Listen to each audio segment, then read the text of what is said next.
नमस्ते फ्रेंड्स, आजकल हम लोग हार्मोन इम्बैलेंस ये वर्ड ज़्यादा सुनते आ रहे हैं। हार्मोन इम्बैलेंस इसकी वजह से क्या क्या बहुत सारे तकलीफ़ें होती हैं और उसमें से लेडीज़ को ज़्यादा समस्या आती है वो है पीसीओडी, पीसीओएस और पीरियड्स का जो प्रॉब्लम होते हैं उसको इरेगुलर पीरियड्स ये बोलते हैं।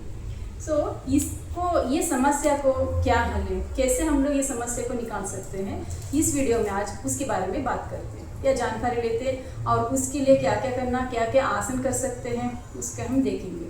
तो फर्स्ट ये जो हार्मोन इम्बैलेंस जो हो रहा है वो किसकी वजह से होता है। मेन होता है स्ट्रेस, फिजिकल स्ट्रेस या मेंटल स्ट्रेस और हमारी इरेगुलर एक्सरसाइज, मतलब रोज हम लोग कुछ तो एक्सरसाइज नहीं करते फिजिकल बॉडी को, ऐसे कैसे छोड़ दे तो बॉडी वीकनेस में चला जाता है। और सेकेंड होता है हमारी डाइट में हम लोग क्या क्या करते हैं, ज़्यादा से ज़्यादा फास्ट फूड है, बेक फूड है, ऐसे सब लेते हैं तो शरीर के लिए फाइबर नहीं मिल रहा है, न्यूट्रिशन नहीं मिलता है, उसकी वजह से भी हार्मोन इम्बैलेंस हो जाता है। नेक्स्ट देखते हैं हम लोग नींद, जिससे हम गुड स्लीप नहीं लेते। जैसे गुड स्लीप मतलब क्या होता है कि जल्दी सोना है, जल्दी उठना है, वो नहीं करते हैं, इसकी वजह से भी हार्मोन इम्बैलेंस होता है। नेक्स्ट लास्ट जो है वो है हमारी स्ट्रेस। सो ये सब को हम कैसे कर सकते हैं, सही कैसे कर सकते हैं, अब ये देखते जाएंगे। तो स्ट्रेस अगर हो रहा है तो फिजिकल स्ट्रेस हो रहा है वो किसके लिए होता है, ज़्यादा हम लोग अपनी क्षमता से ज़्यादा हम काम करते जा रहे हैं, वहाँ पे मसल्स से वीक होते जा रहे हैं। तो मसल्स वीक हैं तो पहले हमें मसल्स को और स्ट्रेंथनिंग करना पड़ता है। तो जैसे जैसे मसल स्ट्रेंथनिंग करते हैं तो हम कार्य की क्षमता हम बढ़ा सकते हैं, तो फिजिकल स्ट्रेस वहाँ पे क्लोज हो जाता है। मेंटल स्ट्रेस बढ़ता जा रहा है, मेंटल स्ट्रेस हम आसनास के थ्रू हम कर सकते हैं, कम कर सकते हैं, साथ में ब्रीदिंग एक्सरसाइज के थ्रू भी कम कर सकते हैं।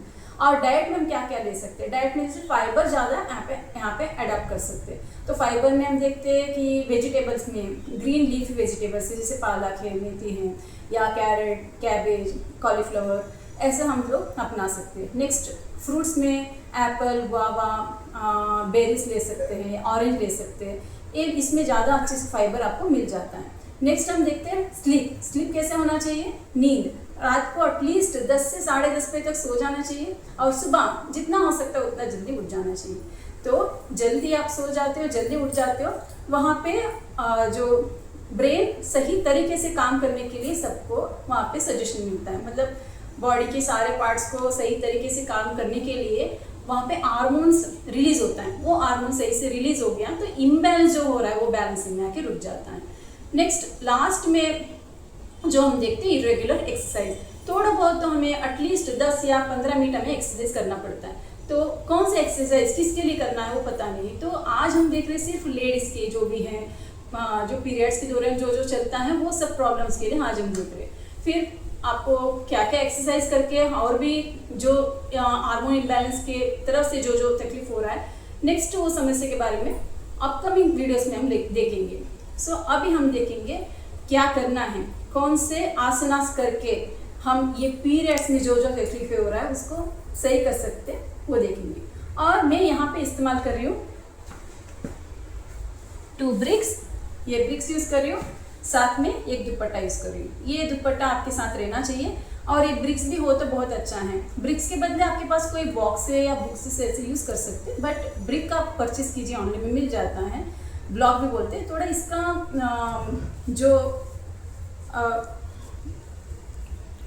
इसका ये ज़्यादा कम वेट में नहीं होना चाहिए, थोड़ा सा वेट में होना चाहिए, ऐसा ध्यान रखिए।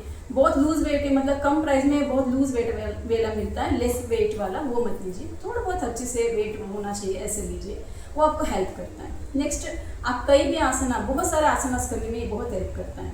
ठीक है, अब हम देखेंगे क्या क्या आसनास हम कर सकते हैं। सो पहले हमें खड़े होना है।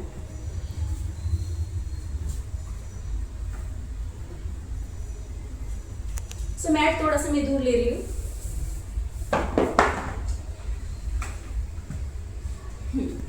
सो फर्स्ट मैं यहाँ पे करने जा रही हूँ उत्तानासना।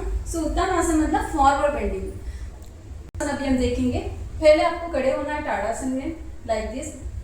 सो टाड़ासन में आप फर्स्ट यहाँ पे देखिए, आपकी पैर की पंजा अच्छे से दबाना है। पैर की पंजा आप दबाते हुए ध्यान दीजिए, आपका जो ये पार्ट है और ये पार्ट, ये तीनों पार्ट अच्छे से दबाना है। ठीक है, माउंट ऑफ द टोस और हील बोन, ये तीनों अच्छे से दबाना है।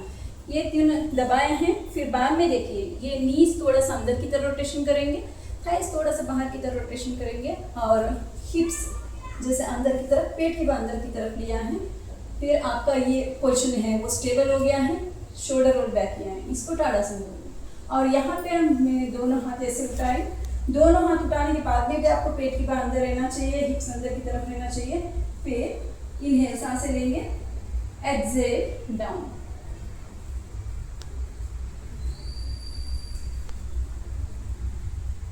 इसको उत्तानासन बोलते हैं। यहाँ पे आपका हील बोन और एक बोन दोनों एक ही लाइन में रहना चाहिए, वो ध्यान रखिए। फिर ये आसनास करते हो तो आपको जितना हो सकता है पैर की पंजा अच्छे से दबाना है। और देखिए ऑलमोस्ट हमारा स्पाइन इतना तो हम आगे की तरफ झुक सकते हैं।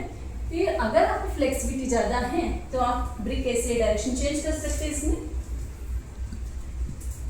इसमें भी रुकिए फिर से। और आपको फ्लेक्सिबिलिटी ज़्यादा बढ़ रहा है, जैसे डे बाय डे बढ़ता जाता है, फिर आपका ब्रिक ऐसे डायरेक्शन में चेंज कीजिए, मतलब आपकी फ्लेक्सिबिलिटी इंक्रीज हो रहा है। जैसे जैसे इंक्रीज होता ऐसे ब्रिक आप डायरेक्शन चेंज कर सकते हो। फिर दोनों ब्रिक यहाँ पे ले आइए, यहाँ पे रुकना है, और धीरे धीरे ब्रिक्स आप थोड़ा सा ऐसे थोड़ा पीछे की तरफ ले जाइए।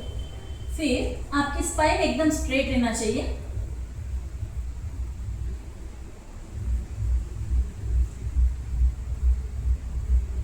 इसमें आपको एटलीस्ट 2 to 3 मिनट्स यहाँ पे रुकना। शुरुआत में आप 30 सेकेंड रुक सकते हैं, फिर बाद में धीरे धीरे आपको बढ़ाते जाना है।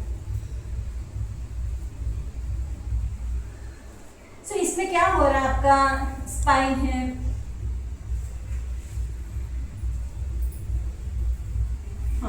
इसमें क्या हो रहा है, आपका स्पाइन जो रीढ़ की हड्डियां हैं और आपकी हार्ट है और आपकी ब्रेन, ये तीनों में अच्छे से ब्लड सर्कुलेशन होता जा रहा है।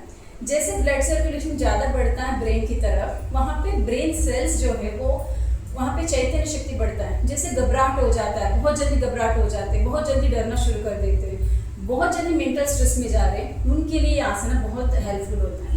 फिर ये आसना करने से जैसे जैसे ब्लड सर्कुलेशन बढ़ता जा रहा है तो आपका एनर्जी, फिजिकल लेवल एनर्जी जो वो बढ़ता जाता है। साथ में पेट के लिए भी बहुत अच्छा है, मतलब पेट के अंदर जो ब्लड सर्कुलेशन बहुत अच्छे से बढ़ता है। ठीक है, अब नेक्स्ट देखेंगे हम लोग आसना प्रसारित पादोत्तनासन। नेक्स्ट अभी मैं करने जा रही हूँ प्रसारित पादोत्तनासन। वो कैसे करना है पहले देखिए। पहले हम पैरों को 4 या 4.5 जितना डिस्टेंस में रखना है, और पैर की अंगुलियां देखिए ऐसे अंदर की तरफ रहना चाहिए। पैर की अंगुलियां ऐसे अंदर की तरफ रहना चाहिए। हील्स आउट करना है, जैसे आप हील्स आउट करोगे हिप्स आपका ओपन हो जाएगा। सो हील्स आउट करने के बाद में आपका पैर है वो नी देखिए, नी ऐसे थोड़ा सा बाहर की तरफ रोटेशन करके एकदम टाइट करके रखना है। हिप्स अंदर की तरफ लेना चाहिए। पेल्विक बोन थोड़ा सा ऐसे बाहर की तरफ, ऊपर की तरफ, सॉरी पेल्विक बोन ऐसे नीचे की तरफ लेना है क्योंकि फॉरवर्ड बेंडिंग ले रहे हैं हम। और अब दोनों हाथ ऐसे ऊपर की तरफ लेते, इनहेल एक्सेल डाउन। सो यहाँ पे मैंने हील्स आउट किया है तो काफ़ी अच्छे से मैं नीचे जा पाती हूँ। ऐसे हम आसनास करते हो, ये आसना करते हो हील्स आउट करना जरूरी है, इसका ध्यान रखना है। तो मैंने यहाँ पे ब्रिक इसलिए लिया है कि डायरेक्ट हम नीचे की तरफ नहीं झुक सकते, इसलिए ब्रिक लिया है। फिर जैसे आपको फ्लेक्सिबिलिटी जैसे इंप्रूव हो जाता है ना, फिर आपका एल्बो है वो ब्रिक के ऊपर रखना है। जैसे जैसे आपका फ्लेक्सिबिलिटी और बढ़ता है तो ब्रिक का डायरेक्शन आप चेंज कर सकते हैं। So, मैं क्या कर रही हूँ यहाँ पे ब्रिक डायरेक्शन चेंज करते करते मैं स्पाइन का जो फ्लेक्सिबिलिटी वो बढ़ाते जा रही हूँ। यहाँ पे ध्यान देना है, गर्दन की बात यूज नहीं करना है। मैं आगे मुड़ने के लिए आपके लोअर बैक और हिप मसल्स और आपका जो back of the thigh muscles उसको यूज करना है। फिर ये दोनों ब्रिक्स को ऐसे रखना है, सर की बात ब्रिक्स के ऊपर रखना है। इसमें भी आपको काफी अच्छी से फ्लेक्सिबिलिटी मिला है। फिर अब ब्रिक्स ऐसे साइड में रख दीजिए, सर की बात नीचे।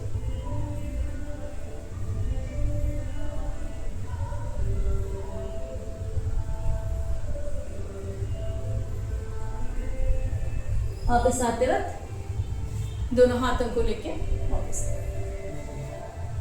और पास में, पैरों को पास में लाते हैं। ये आसन क्या कर रहा है, आपका जो हिप मसल्स को बाहर की तरफ ले जा रहा है, तो एबडक्टर मसल से वो यहाँ पे एंगेज होना, वर्क करना, यानी फ्लेक्सिबिलिटी बढ़ाने के लिए हेल्प करता है। आगे जाके आप सिटिंग पोजेस लेते हो, उसके लिए प्रिपरेशन है ये आसन। साथ में आपका ब्लड सर्कुलेशन पूरा आपकी सर की तरफ जा रहा है, तो आपकी नर्व सिस्टम, जो आपकी रीढ़ की हड्डी में जो नर्वस सिस्टम है, नरमंडल की व्यवस्था है, वहाँ पे ब्लड सर्कुलेशन बहुत अच्छे से हो जाता है। इसमें भी आपके शरीर का स्ट्रेंथ बहुत ज़्यादा बढ़ता है।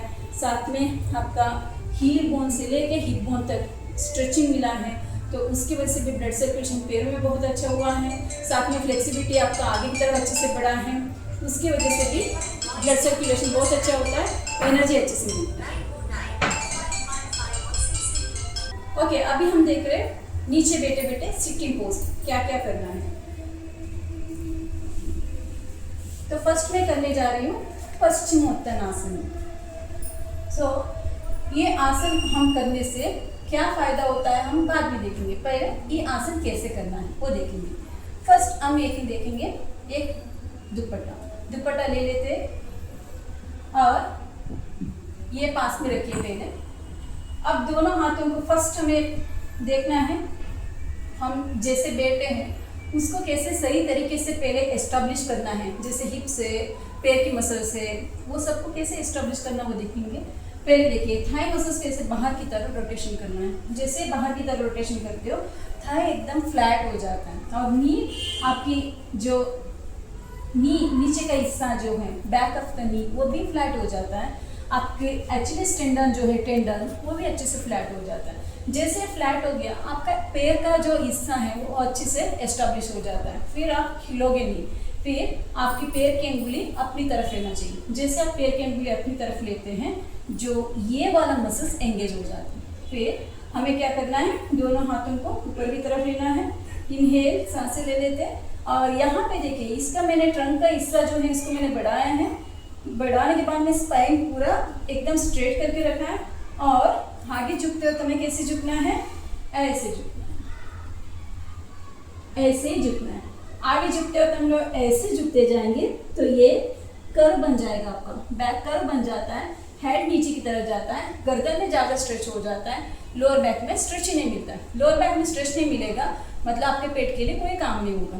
तो ध्यान रखना है, पूरा आपका स्ट्रेचिंग यहाँ पे मेंटेन करके फिर नीचे जाना है। ओके, सो पैर को हमने एस्टेब्लिश किया है, फिर दोनों हाथों को ऊपर की तरफ लिया है, ट्रंक एक्सटेंड होने दिया है, बैक आपका एक्सटेंड होने दिया है, फिर देन आपको नीचे जाना है। कई बार ऐसे होता है यहाँ पे भी टच नहीं होता है, किसी को इतना टच नहीं होता है, तब आपको ये दुपट्टा यूज करना है। ये दुपट्टा ऐसे लेते हैं, ये इसमें रुकना है। कई बार इतना ही फ्लेक्सिबिलिटी रहता है, फिर बाद में धीरे धीरे जैसे जैसे फ्लेक्सिबिलिटी बढ़ता है, 1 राउंड ले लीजिए ऐसा, थोड़ा सा आगे की तरफ। पर आगे की तरफ जाते रहते आपका स्पाइन हमेशा स्ट्रेट रहना चाहिए। फिर आपका फ्लेक्सिबिलिटी और अच्छे से बढ़ा है तो हाथ ऐसे, एल्बो ऐसे फोल्ड कीजिए, एल्बो फोल्ड करके नीचे जाइए ऐसे। फिर ये बहुत ऐसे नीचे जाना,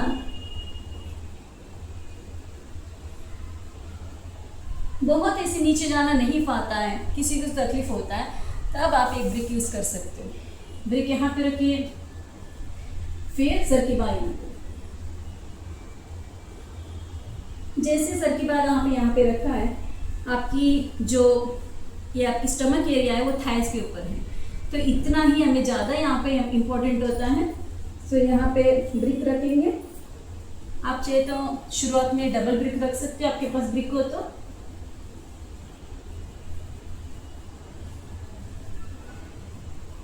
फिर धीरे धीरे आप जैसे आपका फ्लेक्सिबिलिटी बढ़ता है, ब्रिक साइड में रख दीजिए, फिर धीरे धीरे नीचे जाइए।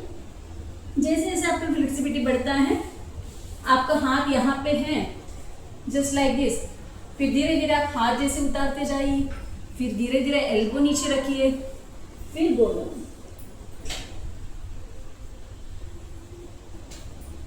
आपकी ये जो पैर है वो फ्लैट में रहना चाहिए, ऐसे नहीं होना चाहिए। हाँ, और किसी से ऐसा भी होता है, शुरू में ऐसा रहता है कि हमें ये नी नीचे नहीं जाता है क्योंकि यहाँ पे जो मसल्स है वो इतना स्ट्रेचेबल नहीं है, फ्लेक्सिबल नहीं है। तो आप ऐसे एक रोल करके कपड़ा रख सकते हो, या ब्रिक के आपके पास ब्रिक रख सकते हो, ऐसा इट इज आल्सो ओके। कई हम जो ये प्रॉप्स यूज करके आसनास ले सकते हैं। आपके पास कोई चादर हो, उसको रोलिंग करके यहाँ पे रख सकते हो, ठीक है। कोई पिल्लो हो या ऐसे कोई ब्रिक है, ये सभी आप यूज कर सकते हो। फिर इसमें शुरुआत में आपको 30 सेकेंड्स रुकना है या 10 सेकेंड्स रुक सकते हो, फिर इंक्रीज करते जाइए धीरे धीरे 2 to 3 मिनट्स आपको रहना है। तो इसमें क्या होता है, आपकी जो यहाँ पे रीढ़ की हड्डी है, हृदय की बात है, और ये जो आपकी इंटरनल स्टमक एरिया है, वहाँ पे इंटरनल मसाज होना शुरू हो जाता है। इंटरनल मसाज मतलब आपको कोई मसाज करके आपको कितना आनंद मिलता है ना, ऐसे अंदर से मसाजिंग होना शुरू होता है। जैसे बॉडी के पार्ट्स के लिए इंटरनल मसाज जैसे मिलता जाता है, वहाँ पे जो ओवरिस, आपकी पेल्विक एरिया के अंदर ओवरिस होगा, टेस्टिस होता है जेंट्स में, वो सब अच्छे से इंटरनल मसाज जैसे होने से ब्लड सर्कुलेशन रश होता है, और साथ में जो न्यूट्रिशन प्रोड्यूस हुआ है आपके शरीर में वो सब रीच होता है। जैसे जैसे रीच होता है आपकी पेल्विक एरिया की स्ट्रेंथ बढ़ता है, और जो इरेगुलर पीरियड्स जैसे होता है वो सब बंद हो जाएंगे। और अब हम देखेंगे उपविष्ट कोणासन। उपविष्ट कोणासन ये क्या है कि पैरों को जितना हो सकता है उतना बढ़ाना है, जितना आप बढ़ा सकते हो उतना बढ़ा सकते हो। शुरुआत में ऐसा रहता है, नहीं बढ़ता है, कोई बात नहीं, धीरे धीरे आपका ओपन होना शुरू हो जाता है। शुरुआत में किसी का इतना ही रहता है, फिर धीरे धीरे इतना हो जाता है, ठीक है। सो आप ओपन करने के लिए क्या कर सकते हैं, दोनों हाथों को ऐसे पीछे रखना है, पीछे रख के अपनी हिप्स जो है उसको आगे की तरफ मूव करते जाइए। हिप्स आगे की तरफ मूव करना है, मूव करते करते आपको पैरों को स्प्रेड करना है, पास में नहीं लाना है, स्प्रेड करते जाना है। फिर बाद में आप ब्रिक यहाँ पे ऐसा ले सकते हैं। जैसे जैसे फर्स्ट जो फ्लेक्सिबल नहीं है उनके लिए बता रहे हो, फिर हाथ आप ऐसे रखिए। जैसे जैसे आपको फ्लेक्सिबिलिटी बढ़ता है फिर आप धीरे धीरे नीचे जा सकते हैं।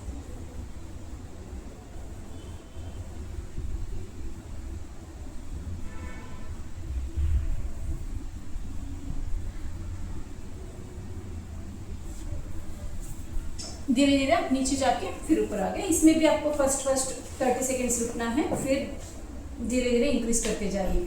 इसमें क्या हो रहा है, आपकी जो ये मसल्स देखिए, पेल्विक एरिया मतलब पेल्विक एरिया के लिए काम नहीं करना है, साथ में जो आपकी थाई मसल्स है, हिप मसल्स है, लोअर बैक मसल्स सब मिला के काम करना होता है। तभी जाके ये मसल्स के लिए काफ़ी अच्छे से ब्लड सर्कुलेशन होना, वहाँ पे ओवरीज अच्छे से काम करना शुरू हो जाता है। और ये पोजिशन सेम ऐसे ही आपका सभी बटरफ्लाई पोज बोलते हैं, बद्ध कोणासन इसका नाम है। ऐसे ये देखिए ऐसा। इसमें भी क्या करना है आपको, ये घुटना नीचे की तरफ नहीं जा रहा कई लोगों को, ऐसे ब्रेक रखना है, थोड़ी देर रुकना है, पर यहाँ पे स्पाइन स्ट्रेट रहना चाहिए। स्पाइन ऐसे हंच नहीं करना है, स्ट्रेट रखना। ओके, दोनों हाथों को ऐसे लेके स्ट्रेट लेके बैठना है। ऐसे लेके आप बैठोगे, कई ऐसे बच्चों को ऐसे तकलीफ रहता है, पेट में दर्द हो जाता है पीरियड्स के दौरान, तब आपको क्या करना है, एटलीस्ट 10 डेज फर्स्ट बिफोर आप पीरियड्स जैसे होना है आपको, उसकी 10 डेज बिफोर आप ऐसे आप 30 सेकेंड 60 सेकेंड्स आप बैठना शुरू करोगे, तो पीरियड्स में जो हो रहा है वो पेट में दर्द वो बंद हो जाएगा। और जैसे आपका फ्लेक्सिबिलिटी बढ़ता है, धीरे धीरे आप ब्रिक से निकाल दीजिए। फिर एक ब्रिक ले लीजिए। ब्रिक अगर आपको ज़्यादा फ्लेक्सिबिलिटी है तो आप फ्लैट ले सकते हो। लेते हुए ध्यान दीजिए, नेक में बिल्कुल प्रेशर नहीं आना चाहिए, आपको स्ट्रेच लोअर बैक से आना चाहिए। नीचे जाने के बाद में आराम से आप ब्रीदिंग करते रहिए, इनहेल करके वापस आते। ये आसना से lower stomach area, lower back area और ओवर इसमें काफ़ी अच्छे से ब्लड सर्कुलेशन हो जाता है। ओवर इसके लिए काफ़ी न्यूट्रिशन मिलता है, ओवर सही तरीके से काम करना शुरू कर देते हैं, और इरेगुलर पीरियड्स जो भी हैं वो सब बंद हो जाएगा। और पीरियड्स के दौरान जो भी आपके क्रैम्प्स आ रहा है, बॉडी में जो भी क्रैम्प्स आ रहा है वो सब बंद हो जाता है। ठीक है फ्रेंड्स, आपको पीरियड्स के दौरान जो भी तकलीफ़ें आ रहे थे वो सब ये आसना से आप सॉल्व कर सकते हो, बंद कर सकते हो और प्रैक्टिस करते रहिए। प्रैक्टिस करने से पहले एक बार आप वार्म अप करके फिर आगे बढ़िए ताकि आप अच्छे से प्रैक्टिस कर सकते हो।